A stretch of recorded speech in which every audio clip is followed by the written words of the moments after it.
Hello and welcome back to the program. I am once again your host Joe, and this week we watched 1954's Godzilla. Godzilla! That's right, it's the original. It's directed by Ishiro Honda, it's got 7.6 out of 10 on IMDb, and it is a horror film, obviously. It's the weird thing about horror, is it's such a wide umbrella of a genre. Like, Godzilla, Saw, and Dracula are all the same genre, technically, but they couldn't be any more different, aside from the fact that they're all kind of like about monstrous acts. I don't know. It's basically, is this kind of spooky? There's your genre. Very large umbrella. It's funny to think about that, though. Godzilla is one of those films that has legs longer than its reach. Everyone knows Godzilla. It's a hugely successful franchise, it's a cultural phenomenon, everybody can recognize the monster, but the number of people who've probably sat down and watched the original is, like, extremely low by comparison to the number of people who know what Godzilla is. It's understandable, the movie is over 70 years old, but, like, that also just means you've had more time. I don't know, it's also tricky because finding a movie and being able to watch it whenever you feel like it is also something that hasn't been around for most of Godzilla's lifespan. But yeah, that's also why it's on my list.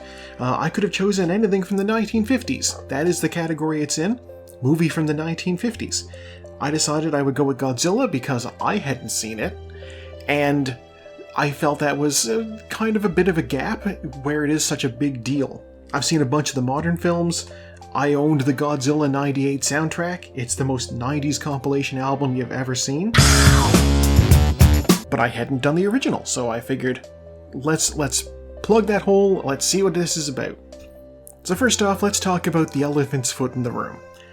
What's the one thing that everybody knows about Godzilla, other than that it is a giant monster that steps on Tokyo? The answer is, of course, that the film is an allegory for nuclear war. It was informed by the bombing of Hiroshima and Nagasaki. Godzilla himself is an atomic-powered monster from the sea that was awakened by atomic tests. But I didn't even realize just how on the nose the actual film was when it came to this allegory. Like, there's a part where they talk about how if more H-bomb tests continue in the Pacific, there will be more monsters like this, which is just a way of saying, hey, guess what? If more people are doing bomb stuff, then there's going to be more bombs dropped on cities. That's pretty straightforward, I feel. They gave us a scientist who's almost like an Oppenheimer figure because he's discovered a terrible weapon, a horrible new science that they can use against Godzilla, but he's also worried that it's going to be weaponized and could lead to the destruction of the world. He's terrified of the consequences.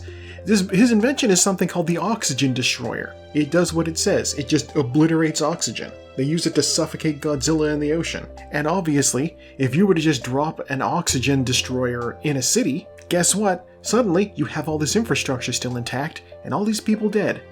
So he's horrified, he does not want to become Shiva, Destroyer of Worlds, so he goes down with the ship at the end. Another thing with Godzilla movies is, I don't know if I want to say usually, the good ones are more about the humans and how they deal with what's going on with Godzilla and the monster fights. And this one is kind of like that. It has a love story on the go. You know, you have the human element, basically. The whole film of Godzilla is basically framed through, here's the people reacting to this monster. You know, from the beginning, where you have the media being whipped up into a frenzy about what's going on with these ships that are sinking. Here's this island full of people who have an ancient cultural monster that they've called Godzilla, and so that's what this is going to be. Now we're in Tokyo, and the story is about these three people who know each other, and so it is kind of it's a human interest story in the face of how they are dealing with this horrible situation of a giant monster attacking the city. I will say I wasn't sure what I was going to get going into this. Most of my Godzilla experience is with some of the later films. So things where he's dealing with, you know, other monsters. You know, Godzilla vs. Rodan, Godzilla vs. Biollante, you know, King Ghidorah, all those guys. And where this is just the people against Godzilla, Godzilla is the antagonist, that's going to be different from all the other films where Godzilla is kind of like the heroic figure who shows up to defend them. And at this point, I'm curious about what happens in the follow-up film to Godzilla here. How do they redeem him? Is it even the same Godzilla? I should talk about the theme song, of course. The theme song for Godzilla is classic. It is timeless. It gets you going. You know, I feel when Gina Gershon was in the Criterion Closet, this made me love her even more than what she did in Bound. I love Godzilla. This is one of the greatest scores of all time, I think. It's one of my favorite scores, you know. Dun dun dun dun dun dun dun dun dun dun dun dun dun dun. You know, she said it better than I could have, and she sung the theme song while doing so. It's great, it's fantastic. And the fact that they nailed it in the first film? Great work. You know, I don't know what the sort of budget was on the original Godzilla, or how prestigious the composer for the score was, but they absolutely nailed it. Who knows, it might be a Howard Shore situation, where his original work is, you know, great, and then he goes on to do fantastic things otherwise. I also should talk about obviously the whole thing with Godzilla as the kaiju genre originator is, it really gave us the concept of here's a dude in a giant rubber suit stepping on small buildings and cars and stuff. And, you know, this was made in 1954, so the tech isn't perfect. The suit isn't fantastic. Some of the miniatures look good. Some of the miniatures look kind of rough. They've stitched together the foreground miniatures with sort of blue screen background with the Godzilla suit going around doing things. In places it looks great. You can see a little bit of stitch tearing in the middle there where they compiled things. But on the whole, pretty good. And I will say I can't fault them for that. This was the first movie, you know? They don't know that Godzilla's going to become a giant success that lasts for 70-some years into the future. You know, we have another Godzilla coming out, what, next year? Maybe later this year? Like, modern Godzilla is such a success story that they were able to bait and switch us with Bryan Cranston. I am the Godzilla. But obviously, the modern effects, the modern costumes, none of this would have been possible without the original with its humble beginnings. I will say, the atomic breath does show up in this. Godzilla's atomic breath is kind of like a dragon's breath, you know? He breathes not fire, but radiation. The spines on his back start to glow, and he shoots out a cone of radioactiveness. And in the film, that kind of takes the form of what looks like a steam from a tea kettle. You just get this little whoosh, and then a building catches fire. You're like, okay, I accept it for what it is. It was 1954. They're doing what they can with a guy in a suit and a miniature building. I also should mention this is the return to the channel of Takashi Shimura. We saw him last year in Seven Samurai, and apparently just exact same year he was also in Godzilla. Two absolute bangers, same year. What a career on this guy. I guess he worked a lot with Kurosawa, so maybe we'll see him in The Hidden Fortress. At the end of the day, the question is, of course, would I recommend this film?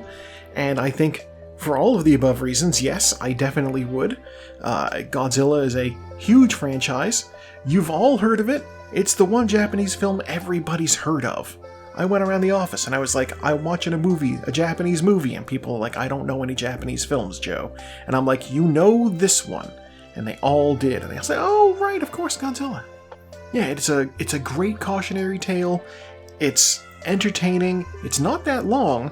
And for what it is, the effects are pretty dang good. You know, highly recommend giving it a watch. And hey, speaking of giving things a watch, what are we going to watch this week? Godzilla! Hey, Arnold! I fucking love that show. Alright, here's our movies. Oh, let's count it down. 3, 2, 1, and go. Alright, down into the bowl they go. Wait, that's not a bowl, it's Plinko. It's Plinko. They're going into Plinko. Which then goes into a cone, which scatters them out there, and then they go into a funnel, down into a tube. It is difficult to call who's in front, except there's a ranking there. It's Bringing Up Baby, followed by To Die For, The Hidden Fortress, Throwdown, Sorcerer's Past, Throwdown. Once you get that pack, it's a little bit hard to tell. Bringing Up Baby is out front, though. Can anything catch up? I mean, it's still pretty close. Its lead is very tenuous, and may have just been a little bit screwed with by the curve here, causing everything to bump against walls. Maybe. It's Grandpa! It's the Grandpa from Hey Arnold. Mr. Vampire's out front now. I look up for a second to see Grandpa. Mr. Vampire has bounced off of that thing, so now the Battle of Algiers hits Arnold and stops. Anatomy of a Murder is out front. Stoop Kid with the eye lasers, ready to stop any marbles from getting through. However, Anatomy of a Murder is stuck? What's going on here? Are you all stuck? You can't all be stuck. No, here comes the Grifters. And Anatomy of a Murder finally got out. Can you get through the eye lasers? Stoop Kid kills Anatomy of a Murder. Alright, the Battle of Algiers and A Hard Day's Night get through. They sneak past Helga. Hard Day's Night gets stuck. Throw down to 2 tons of turquoise to Taos tonight. Have both been eye lasered as well. Bringing up Baby. Back out front again. Flies up. What's up here? More course. Okay. Oh, look, it's more guys. I don't remember any of these folks' names. That one's Sid, I believe. Yeah, Bringing Up Baby has reclaimed its spot in the front. I think it's gonna be... I mean, the course at the end is down there, so... Oh, it's the school bus! Oh my god, how did I not put 2 and 2 together? This is the bus. Bringing Up Baby has made it over. Oh, there's the girls, too. Very nice. Bringing Up Baby is a commanding lead here. Oh my god, how did you get so far ahead? Unless you spend enough time meandering on these spinny guys, I don't imagine anything's going to catch up. But you never know, here comes the Hidden Fortress. And Mr. Arkadin, and Tokyo Story, and Targets, and Francis Ha and Pinocchio. Bringing Up Baby, can you do it? No, you cannot. Here goes Mr. Arkadin, coming in from behind and hitting a rail. Never mind. Bringing Up Baby sneaks around the back, and it's number 1. What happened here? Oh my god, that's a terrible trap. Oh gosh. Okay, Tokyo Story, Francis Ha, and Mr. Arkadin come in. Then Pinocchio, then the Grifters. There's Pink Flamingos. The Hidden Fortress is sneaking through. Hard Day's Night, Portrait of a Lady on Fire. Naked Lunch, The Sorcerer, Battle of Algiers. Targets around there. Here comes Network. Network is something that is going to be interesting to watch when it comes up. Likewise for the Fantastic Planet. Alexander Nevsky, Russian historical film. Sergei Eisenstein, Here Comes Invention for Destruction, my film from Carl Zimon for the year. To Die For, Master Builder is on the list because Wallace Shawn is in it, and I love him. The French Dispatch, Wes Anderson, A Safe Place. And Here Comes the Fire, having roasted Mr. Vampire, and its official our winner is Bringing Up Baby, which I recall without even looking at my movie list is from Howard Hawks. Bringing Up Baby, Bringing Up Baby. Where are you? Bringing Up Baby is... Do I need to do a Control F on this thing? What is wrong with my eyes? Bringing Up Baby, number 32 on the list. It's from 1938. It's, yeah, like I said, Howard Hawks. It's a comedy. 7.8 out of 10 on IMDb. 102 minutes long. A little long. That's not so bad. Yeah, it's on the list because it's from Elle Fanning's Closet Picks list. She went in October 1st last year to pick out some movies, and this was one of the ones she picked, Bringing Up Baby. It's supposed to be pretty dang funny. Who's in that again? I know it's got some big names. Katharine Hepburn and Cary Grant. Actual giants in the industry. That's exciting. Can't wait to see what it's like and to let people know what it's like.